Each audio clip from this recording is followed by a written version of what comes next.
साढ़ सती चल रही है, एक को साधो तो शनि देवता भी राजी हो जाएंगे। गुरु में सभी देवता हैं,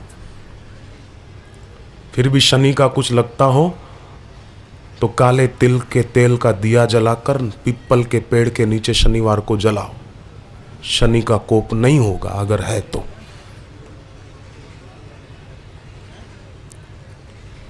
लाल धागे में रुद्राक्ष का मोती डालकर पहने, शनि राजी। मंगल का है और उस मंगल के कारण बेटे बेटी की शादी में अड़चन खूब आ रही है, तो हर मंगलवार को उनसे व्रत करवा के ओम हुम श्री मंगलाय नमः, ओम हुम श्री मंगलाय नमः कराएं। मंगल को देखो कैसे उनका मंगल नहीं होता, कौन उनका मंगल कर सकता है। डरे जा रहे हैं बस। निगुरे पंडितों के चक्कर में आने वाला आदमी आज तक सुखी नहीं हुआ, न कभी होगा। कोई पंडित बैठा हो तो माफ करना, मैं निगुरे पंडितों की बात कर रहा हूँ। ये कर दो, ये कर दो, ये ठीक नहीं है, फलाने में राहु बैठा है, फलाने में केतु बैठा है, पर तू हमारे दिमाग में बैठा, तू निकल जरा बाहर।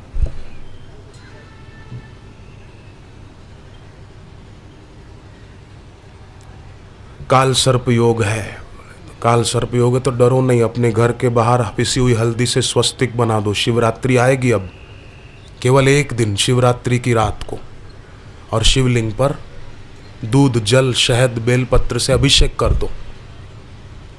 मंत्र बोलो, मृत्युंजय महादेव त्राहि माम शरणागतम जन्म मृत्यु जरा व्याधि पीड़ितः कर्म बंधने ओम नमः शिवाय, ओम नमः शिवाय। बस काल सर्प योग से मुक्ति। और भी कुछ 40-50 रुपए का खर्चा करना चाहें तो चांदी का नाग और नागिन का जोड़ा बना के शिवलिंग पे चढ़ा दे। बस मृत्युंजय महादेव त्राहि माम शरणागतम जन्म मृत्यु जरा व्याधि पीड़ितः कर्म बंधने ओम नमः शिवाय। घर में कोई बुजुर्ग व्यक्ति की मृत्यु हो जाए और उसको अंत्येष्टि के लिए ले जाएं, तो जब उसकी शरीर की अग्नि जले ना, तो उसमें रुद्राक्ष का एक मोती डाल दे। एक मोती माने कोई भी मिल जाए, छोटा बड़ा पंचमुखी, वो डाल दे, तो उसके जीव पर दूसरे जीव जो आकाश में भटक रहे हैं वो हावी नहीं हो पाएंगे, उसकी ऊंची गति होगी। घर में कोई पहले गुजर गए हैं तो उनके नाम से भगवत गीता का 7वां अध्याय पाठ कर लिया जाए और उनके नाम से सूर्य को जल दिया जाए तो अच्छा होता है। उनकी ऊंची गति होती है और उनका आशीर्वाद घर वालों को मिलता है।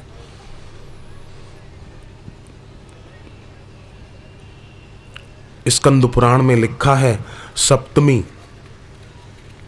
नवमी तिथि रविवार अमावस्या संक्रांति के दिन, सूर्य ग्रहण अथवा चंद्र ग्रहण का दिन, इन दिनों को छोड़कर बाकी के दिनों में कोई आंवले का रस शरीर पर लगाकर स्नान करे तो उसके घर लक्ष्मी जरूर आती है। और अपना पुरुषार्थ करे तो उसको सफलता मिलेगी मिलेगी मिलेगी। स्कंद पुराण का वचन है। घर में पूर्व और उत्तर के कोने पर नंगे पांव रखकर भगवान का नाम बोलते बोलते टहला करो, घर में शांति बढ़ेगी। घर में झगड़े बहुत होते हैं अगर, तो एक नारियल पूरे घर में लेकर घूमो और वो नारियल पीपल के पेड़ के नीचे रख दो, दिया जला दो और मन में संकल्प करो हमारे घर में शांति रहे, अशांति जाए, क्लेश न रहे, शांति का वातावरण बना रहे। तो ये सरल उपाय हैं बिना खर्चे के।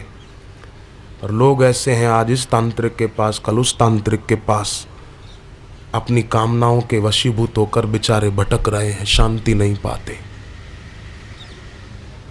दीनहीन और लाचार न बने। बड़े आदमी से मिलने जाना हो ना तो बड़ा आदमी बनकर जाना पड़ता है।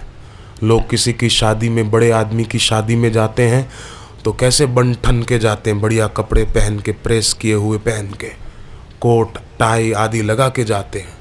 फिर भले जिंदगी में कभी टाई नहीं पहनते हो, पर वहाँ जाएंगे तो पहन के जाएंगे कि जरा अच्छे दिखे।